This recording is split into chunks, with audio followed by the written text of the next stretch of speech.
சிவனையும் முருகனையும் நம்பணும். இது முருகனுடைய யுகம். இந்த யுகம் நீங்க முருகனை சாதாரணமா இடப்பட முடியாது. சிவனை விட ஒரு மடங்கு உயர்த்தி என் அப்பன் கந்தன் முருகன் சுப்பிரமணியன். இவனை விட அவன் வீரியம் ஜாஸ்தி. அவன் நெருப்பிலேயே பிறந்தவன். இவன் எங்க பிறந்தான்னு தெரியாது. இவன் அனாத. அவன் அனாதிக்கும் அனாதி, ஆதி அந்தமில்லாத ஆறுமுக கடவுள் என் அப்பன் வேளன், குகன், சண்முகன், சடாட்சரன்.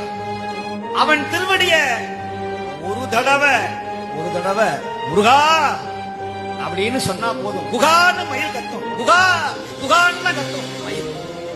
மயில் அகவத கேட்டீங்கன்னா குகா குகான்னு சொல்லும்.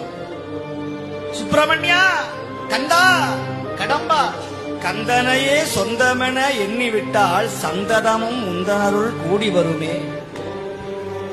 நீ யார சொந்தம் நினைக்கணுமா? கந்தன் என் சொந்தம் நினைக்கணும். கந்தப்பன் என் சொந்தப்பன்.